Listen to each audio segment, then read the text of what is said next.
దినమెల్ల దేవుని దయలో దేవుని కృపలో మనల్ని కాచి కాపాడిన దేవుని స్తుతించి నిద్రపోయే ముందు ఈ వాక్య ధ్యానం చేసుకుని పడుకోండి. యోహాను సువార్త 1:50 ధ్యానం చేసుకుందాం. వీటికంటే గొప్ప కార్యములు చూచెదవు.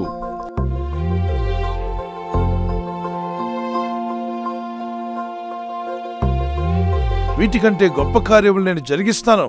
You shall see greater things then that. ఎవరితో అన్నారు? యేసు ప్రభువారు నతానీయులతో అంటారు.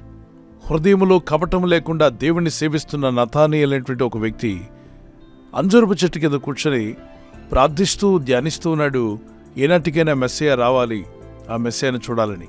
ఈలోగా యేసు ప్రభువారి శిష్యులైనటువంటి ఫిలిప్ గారు వెళ్ళి నతానీయులతో మాట్లాడతారు. నీకు ఈ విషయం తెలుసా? నజరేతు నుండి రక్షకుడైన యేసుక్రీస్తు ప్రభువారు మెస్సయ్య ప్రవక్తలో పలికిన ప్రవచన లేఖన నెరవేర్పు.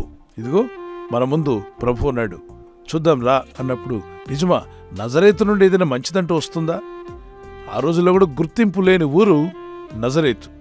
కానీ యేసయ్య ఆ ఊరిలో రావడం, ఆ గ్రామానికి రావడం, ప్రభువును బట్టి నజరేతుకి ఘనత వచ్చింది. అందుకే జీసస్ ఆఫ్ నజరేత్ అంటారు. ఈరోజు క్రీస్తు ప్రభుని నువ్వు హృదయంలో ఆహ్వానించి, ప్రభువా నీ కృపలోనే ఎదిగేటువంటి సహాయం దయచేయమని ప్రార్థిస్తున్నట్లయితే, నీ గురించి ఎవరికి తెలియకపోవచ్చు, నీకు ఆ పేరు ప్రఖ్యాతులు లేకపోవచ్చు. ఈరోజు ఆ క్రీస్తును నీవు కలిగి ఉన్నట్లయితే నీకు దేవుడు గొప్ప సాక్షి జీవితాన్ని ఇస్తాడు. నీ పేరు జీవగ్రంథంలో కూడా రాయబడుతుంది. దేవుని ఎదుటను దేవదూతుల ఎదుటను ప్రభు నీ గురించి ఒప్పుకుంటాడు. ఈ నతానీయుల వ్యక్తి ప్రభు ఎదుటకు వస్తుండగానే ప్రభు అతన్ని చూసి, ఇతడు కపటం లేని ఇజ్రాయేలుడు అని ప్రభు సాక్ష్యం ఇచ్చాడు. ఇజ్రాయేలు ఎంతో మంది ఉన్నారు, కానీ ఇతడు కపటం లేనివాడని దేవుని ఎదుట నుండి ఒక మంచి సాక్ష్యం పొందుకున్నాడు. దానికి అతను ఆశ్చర్యపోతాడు. నా గురించి మీకు ఎలా తెలుసని ప్రభు అంటాడు, నీవు ఇక్కడికి రాకముందు ఒక చెట్టు దగ్గర కూర్చున్నావు, ఆ చెట్టు అంజూరపు చెట్టు అన్నట్టు ఇతను ఆశ్చర్యపోతాడు. అరే, నా గురించి ప్రభుకి ఎలా తెలుసు? ఆయన సర్వం ఎరిగినవాడు. ఈయన యూదుడు మాత్రమే కాదు, ఈయన రక్షకుడు, ఈయన మెస్సయ్య. ఈరోజు మీరు ఏ స్థితిలో ఉన్నారో, ఏ పరిస్థితులు గుండా వెళ్తున్నారో, what all you are going through, nobody understands but God understands. నువ్వు ఎలాంటి ఇబ్బందులు గుండా వెళ్తున్నావో ఎవరికి అర్థం కాకపోయినా నిన్ను కలుగు చేసిన సృష్టికర్త అనే దేవునికి నీ గురించి బాగా తెలుసు. నీలో ఉన్న దుఃఖమేంటో, నీ మనసులో ఉన్న భారమేంటో, నీ గుండెల్లో ఉన్న బరువేంటో, నీ శరీరంలో ఉన్న అనారోగ్యమేంటో, నీ ఇంట్లో ఉన్నటువంటి ఇబ్బందులేంటో, అలాగే నీ ఆర్థిక పరిస్థితులు, నీ ఉద్యోగ స్థలంలో, అలాగే నీ వ్యాపారం గురించి, నీ బిడ్డల గురించి, యవనస్తులైతే మీ భవిష్యత్తు గురించి ఎన్నో ఆలోచనలు కలిగి ఉండొచ్చు. కానీ దేవుని యందు విశ్వాసం ఉంచు, ప్రార్థన చేయి. దేవుని వాగ్దానాలు పట్టుకొని ప్రార్థించేవారుగా ఉండండి.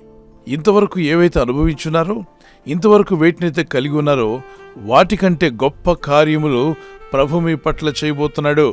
Is almighty God. He can do anything. Nothing is impossible to God. Shall we pray? ప్రార్థన చేసుకుందాం.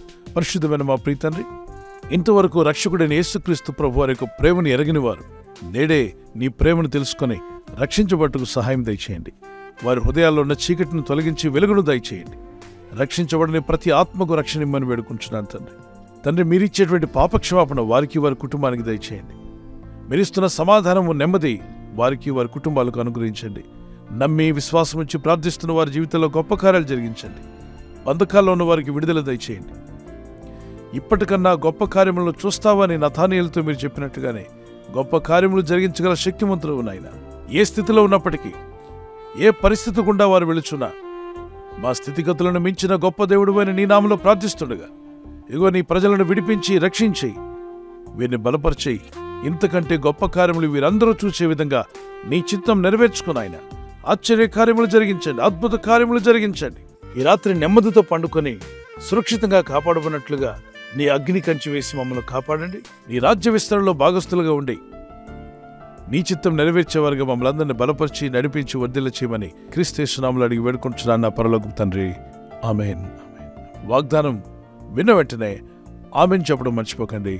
ఆమెన్ అంటే అవునుగా, కానీ ఆమెన్ చెప్పిన తర్వాత అప్పుడు మీ ఫ్రెండ్స్, స్నేహితులందరికీ షేర్ చేయడం కూడా మర్చిపోకండి. Good night. God bless you. ఈ ఛానల్ను మీరు సబ్స్క్రైబ్ చేసుకొనుట వలన 2 పనులు జరుగుతున్నాయి. 1. బీదలకు, అనాథలకు ఈ ఛానల్ ద్వారా సహకారము అందించడం జరుగుచున్నది. 2. సువార్త జరుగుచున్నది, ఆత్మలు రక్షించబడుచున్నాయి. మనము సబ్స్క్రైబ్ చేసుకొనుట ద్వారా అందరికీ సహాయం చేస్తున్నవారమవుతున్నాము. ఖచ్చితంగా ఈ యూట్యూబ్ ఛానల్ను సబ్స్క్రైబ్ చేసుకుని బెల్ బటన్ను క్లిక్ చేయండి. మీకు వెంటనే మెసేజెస్ పంపబడతాయి.